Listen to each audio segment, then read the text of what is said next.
Hello, good morning everyone. This is Ana language coach Ana Dominguez with Tida Coly. Hi, good morning. Today we are here reading a theme from Little Women. How are you, Tida? I'm fantastic. Thank Tida, you. you're welcome. I'm very happy because Tida Coly, she is the owner of this fantastic shop here in the center of San Lorenzo de Escorial. It's very easy to find.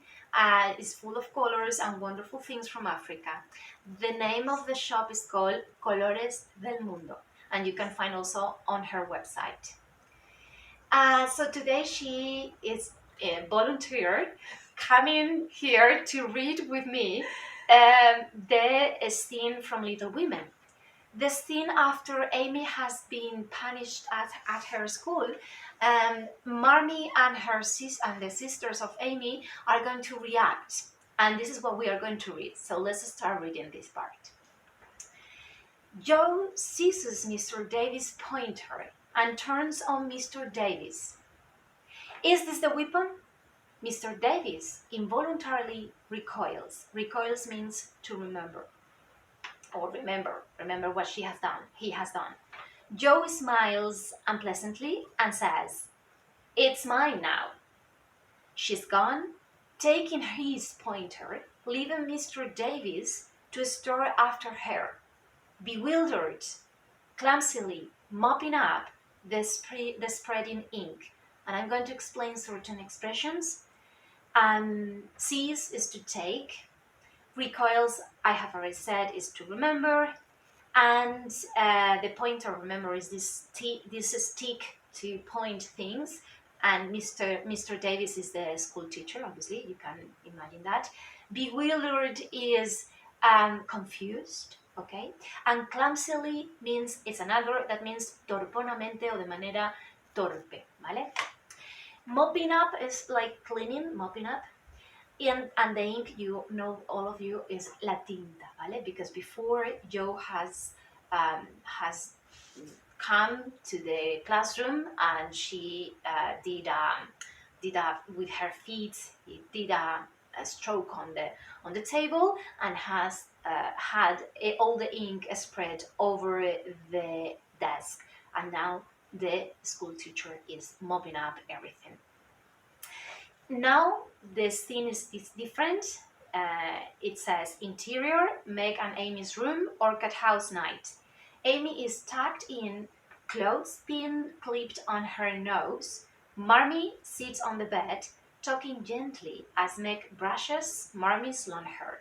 So now you have to see Marmee is going to play the role of Tida is going to play the role of Marmee. So let's start with that. Yes. Mrs. March, you will take your lessons from Joe and Meg and study here at home. It won't be easy. We tease Joe because she's always got her nose in a book. But an education gives every woman a means of earning her livelihood. You may not think you will need it to, but then neither did I. Pushing sadness away, Mr. Davis' violent method aside, you must govern yourself, dear, and not give into your little vanities. Well done. So I'm going to explain certain expressions here. For example, clothespin clipped on is this clip that Amy she's usually wearing on her nose because she wants to have it thinner. And then we have the expression of to tease. So we tease Joe because she said because she's always got her nose in a book. This means tease means hacer de rabiar, ¿vale? So that's what they do all the time with Joe because she's always with her nose in a book, reading books. Another expression, neither did I, is an inversion that the mother is saying to Amy that she also used to think the same thing as she's thinking, the little woman, the little girl. So neither did I. Remember, neither did I is an inversion. And then pushing sadness away. So now the mother has changed and modulate another kind of statement, we could say, where she's going to be a little bit more like a mother. Now she's going to say to her little sister, but apart from what the man has done, you need to, and then she said something like, govern yourself, dear, and not give in to your little vanities. Amy nods and on the verge of tears, expression that means al borde de las lágrimas, ¿vale? Marmee removes the clothespin from her nose and kisses her tenderly. And as you can see, Marmee, the mother, is adorable. She's very tender with her kids and with everyone, actually. She is helping also the neighbors, and she's really very kind and very human, we could say. And I have to say that in the symbology, remember the four little girls that represent different elements? The mother is like the ether, contains the four of them. Let's keep reading. From Joe's point of view, as she stands in the hallway watching, Joe watches Meg brush Marmie's hair. In the soft candlelight, Amy and Meg and Marmee make a peaceful, impulsive picture. Joe turns away thoughtfully. So remember this scene, this picture that we all have from the Little Women in the movie, but also in the covers of the book. We always see the four little women with the mother, and they are around always around her. Interior, Joe and Beth's room, Orchid House night. Beth kneels. Kneels means de rodillas, ¿vale? Praying, orando. In their bed, Joe lies awake, worried, unable to read. Beth climbs into bed and takes her hand. Joe march.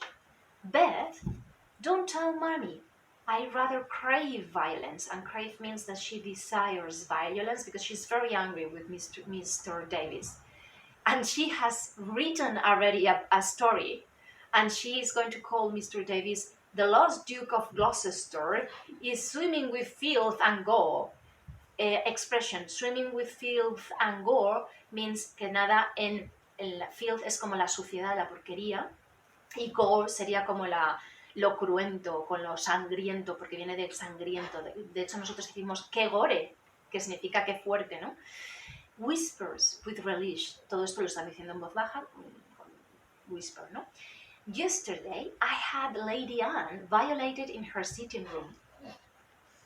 Claro, la reacción de Beth es como, mira, ya está, mi hermana Jo, que es la literata, la que escribe, haciendo en su literatura la venganza de lo que ha pasado en el mundo real. Esto es interesante, ¿no? Como la imaginación juega un papel importante. The imagination is important because through imagination, Joe creates a balanced world, more justice, with more justice, we could say. And so Lady Anne is not Lady Anne, it's Amy.